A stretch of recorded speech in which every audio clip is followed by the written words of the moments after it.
Corona के समय में भारत को मेक इन इंडिया के तहत कार्य कर करोड़ों का रेवेन्यू जनरेट करवाने वाले और रोजगार बढ़ाने वाले कई बड़े इलेक्ट्रॉनिक्स का कार्य करने वाले बिजनेसमैन को क्रेमा प्राइड अवार्ड से सम्मानित किया गया।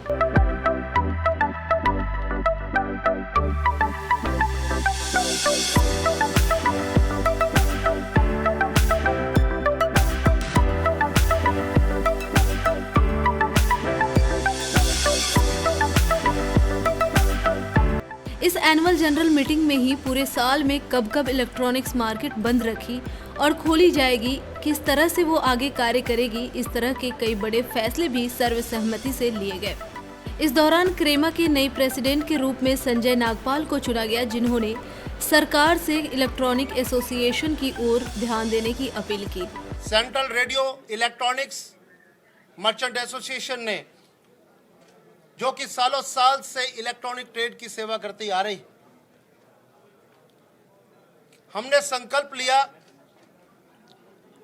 कि हम मेक इन इंडिया की जब ये उड़ान मोदी जी ने भरी, क्योंकि हम चाइना के सताए हुए थे, तो हमने उस आवाज पर अपने यूनिट्स को हमने स्टार्ट किया। बहुत ही स्मॉल स्केल इंडस्ट्री से शुरू किया, लेकिन मेक इन इंडिया की उस उड़ान में हमारे नौजवानों ने हमें साथ दिया। आज मेक इन इंडिया की उन इकाइयों ने हजारों लोगों को रोजगार दिया। तो हम सब ने, हमारी टीम ने ये सोचा कि हम एंटायर इंडिया में घूमें और उन इकाइयों को ढूंढें जिन्होंने मेक इन इंडिया के सपने को सही मायने में साकार किया है। और ये इकाइयां आप सबके सामने हैं। इन इकाइयों को विजिट कीजिए सर, आपको मजा आ जाएगा। कितने अच्छे अच्छे प्रोडक्शन हाउस इन्होंने बनाए हैं। लेकिन वहां जाके मीडिया के माध्यम से हम ये बात कहना चाहते हैं कि वहां पे काफी अभी दिक्कतें हैं, क्योंकि सरकार से जो अनाउंसमेंट्स हो रही हैं और जो प्रैक्टिकल जो हमें मिल रहा है उतना नहीं मिल रहा। अगर एक यूनिट आज 50,000 स्क्वायर फीट को मेंटेन कर रहा है, अगर उसे गवर्नमेंट सपोर्ट कर दे तो वो 5 लाख स्क्वायर फीट एरिया के अंदर काम करेगा। सरकार का सहयोग बहुत जरूरी है। मेक इन इंडिया के सपनों को साकार करती हुई ये इकाइयां हैं और हम सरकार को आश्वस्त करते हैं कि इलेक्ट्रॉनिक ट्रेड की ओर से आप बिल्कुल आश्वस्त रहिए कि हम हमारे भारत का जो रेवेन्यू है उसको बाहर नहीं जाने देंगे। हम मैक्सिमम यहाँ पे प्रोडक्शन करके मेक इन इंडिया को कामयाब करेंगे। हम लाखों लोगों को रोजगार देने के लिए आगे बढ़ेंगे। हम देहात की तरफ बढ़ेंगे। हम उन छोटे शहरों की तरफ बढ़ेंगे जहां पे लोगों को रोजगार मिल सके उनके डोर स्टेप पे। और ऐसी इकाइयों को हम प्रोत्साहित करेंगे ताकि इनको प्रोत्साहन देके हम एक लय के अंदर सरकार के सामने अपनी बात कह सके। इलेक्ट्रॉनिक निकेतन जो कि दिल्ली में ही है, हम वहां तक अपनी आवाज को लेके जाएंगे कि आप हमें ये फैसिलिटीज दीजिए, हमें ये सब्सिडीज दीजिए, हमें ये कुछ दीजिए ताकि हम इस प्रोडक्शन को इतना करें। विद कमिटमेंट हम सरकार के साथ बात करने जाएंगे। इस मौके पर एसोसिएशन से जुड़े अन्य लोगों ने भी अपनी बात मीडिया के साथ साझा की। कि जो BIS है, अगर एक कंपनी ने अगर BIS ले लिया है तो बार बार उसके BIS पर एक महीने का टाइम लगता है।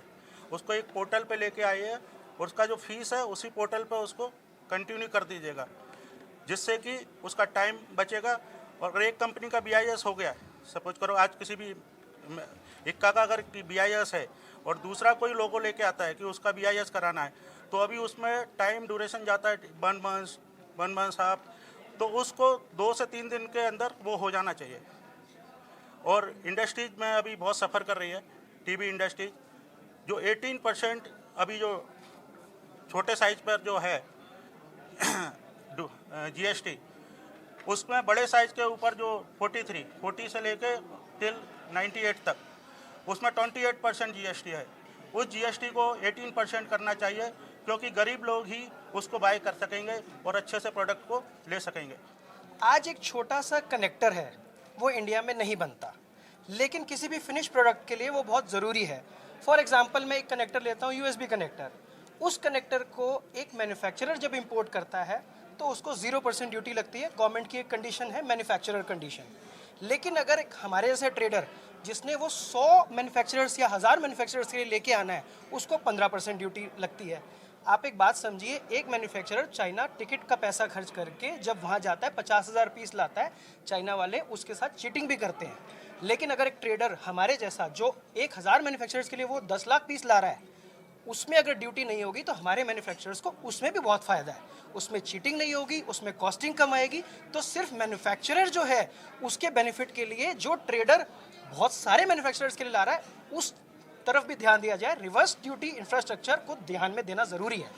एक्चुअली क्या है कि अभी जैसे मैं टेप मैन्युफैक्चरिंग करता हूँ, तो उसमें क्या है कि आज इंडिया मतलब बाहर चाइना से या और किसी कंट्री से स्टॉक लॉट का वेस्ट मटेरियल बहुत इंडिया में आ रहा है। उससे हम लोग जो फ्रेश मटेरियल बना रहे हैं उसमें हमें बहुत प्रॉब्लम्स आती हैं। उससे हम जो एक्चुअली क्या है, जो एंड यूज़र है, जो कंज्यूमर है, वो कहता है हमें ये चीज़ सस्ती पड़ रही है, वो भागता है सस्ते की तरफ।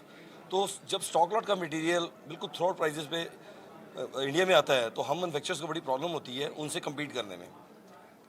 10% या 15% लोग समझते हैं एक क्वालिटी को, ब्रांड को। तो इसलिए मेरा ये गवर्नमेंट से मेरा एक रिक्वेस्ट है कि ये स्टॉक लॉट को मटेरियल जो भी है उसका थोड़ा रिस्ट्रिक्शन किया जाए उसको।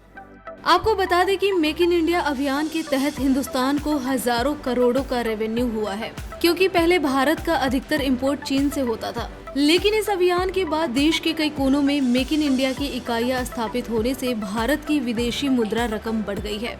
इसके अलावा ये अभियान नए रोजगार के अवसर प्रदान करने में भी सहायक साबित हुआ है।